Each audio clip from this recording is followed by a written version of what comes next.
pagmangmingming na lubos sa aral ni Kristo Jesus. Alleluia,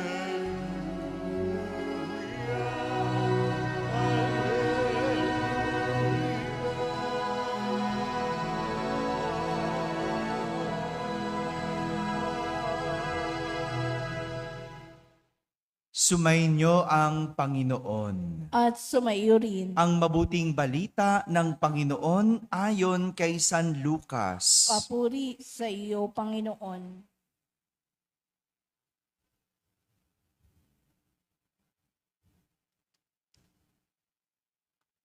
Noong panahong iyon, isinaysay ni Jesus sa kanyang mga alagad ang isang talinhaga upang ituro sa kanila na dapat silang manalangin lagi at huwag manghinawa. Sa isang lungsod, wika niya, may isang hukom na hindi natatakot sa Diyos at walang taong iginagalang. Sa lungsod ding iyon, may isang babaeng balo na punta ng punta sa hukom at humihingi ng katarungan. Tinanggihan siya ng hukom sa loob ng ilang panahon. Ngunit, nang malaunan, ay nasabi nito sa sarili, "Bagamat hindi ako natatakot sa Diyos, ni gumagalang kanino man, igagawad ko na ang katarungang hinihingi ng babaeng ito sapagkat lagi niya akong ginagambala. Baka pa ako mainis sa kapaparito niya." At sinabi ng Panginoon, "Narinig ninyo ang sinabi ng masamang hukom, hindi ipagkakait ng Diyos ang katarungan sa kanyang mga hinirang na dumaraing sa kanya araw-gabi, bagamat tila nagtatagal iyon. Sinasabi ko sa inyo, agad niyang igagawad sa kanila ang katarungan. Ngunit, pagdating ng anak ng tao sa daigdig na ito, may makikita kaya siyang mga taong nananalig sa kanya?" Mga kapatid, ang mabuting balita ng Panginoon. Pinupuri ka namin, Panginoong Kristo. Umupo ang lahat at makinig sa umilia. Magandang umaga po sa inyong lahat. Magandang umaga sa mga nasa barangay, sa mga nasa tahanan na nagsisimba via online at sa lahat ng nasa abroad. Kasama kayo sa aming banal na pagdiriwang dito sa ating parokya. May kasabihan tayo sa Ingles na patience is a virtue. Patience is a virtue. Ibig sabihin, ang pasensya ay isang mataas na antas ng kaugalian. It's a virtue. Hindi lang ito ugali. Ito yung kakayanan na mag-intay ng kalmado. Hindi naiinip o kahit nagagalit. Sa halip, kayang magtiis ng hindi napapagod. Patience is a virtue. Ito ang nais ituro ni Jesus sa kanyang mga alagad sa talinhagang kanyang isinaysay o ibinahagi sa kanila.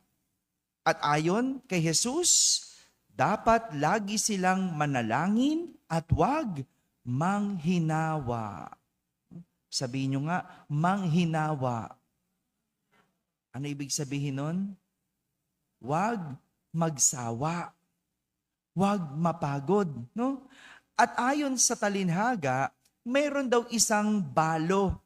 Ang balik ng balik para humiling sa isang hukom na walang kinatatakutan at walang ginagalang. Kahit tila walang nakukuhang sagot sa hukom, hindi napagod ang balo. Hindi napagod bumalik ng balik. Humiling at nag-intay siya ng sagot. Kaya naman sa huli, ang hukom pa ang sumuko at ibinigay sa kanya ang kanyang hiling. Pero take note, ibinigay ang katarungan. Ha? Katarungan. Take note. Mahalaga yon, no? Kasi yung hindi ka basta-basta hiling ng hiling, ibibigay yung anong makatarungan. No? Hihilingin mo makatapos ng pag-aaral. Kung hindi ka nag-aaral, makatarungan ba yon? Ano yon? Magic, no? Punta ka na lang sa recto, bili ka diploma. Yon, pwede, no? 'Di ba? Hindi pwede. Hihiling ka na sana yumaman, umasenso, ayaw magtrabaho, o paano? Hindi yan makatarungan. No? Ibibigay sa'yo yung hinihingi mo ng makatarungan. Gusto mo malakas ang katawan mo, pero bisyo ka ng bisyo. Makatarungan ba yon? Hindi. Kaya tandaan, kahit anong hiling mo, pag hindi makatarungan, hindi igagawad sa iyo. Ganito ang gusto ni Jesus, na klase ng pasensya. Yung kalmado lang, marunong mag-intay at hindi nagsasawa. Sa panahon ngayon, bibihira na ang may ganitong klase ng antas ng pag-uugali. Lalo pa, karamihan, nakasanayan natin o nakalakihan ang mundo ng teknolohiya. Kaya gusto natin lagi mabilis, madali, agad-agad, ora-orada. Dito tayo nasanay, mabilis lagi.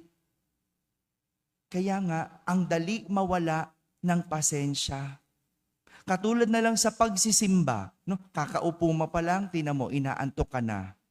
O, di ba? Ba't ganon? O, pero pag nasa kama ka, hindi ka inaantok. Ba't ganon? Father, pampaantok ka namin eh. Ayun, ako pala, no? Ba't ganon? Pag nasa simbahan, antok na antok ka. Pero pag nasa kama ka, hindi ka makatulog. Cellphone ka kasi na cellphone. O, di ba? Sa trabaho, tingnan mo. Balisaw-sawin, no? Ang dali magsawa, no? Hindi nagtatagal sa trabaho. No, alam nyo, meron akong kakilala, no, kaibigan ko, first and last na work niya. Ngayon, meron pa ba akong ganong makikilala? Yung first and last job, no? Hindi nagtatagal eh. No? Lipat ng lipat, no? Hindi mo alam, baka may hinahanap, no? Pero yung pagtsatsaga, no?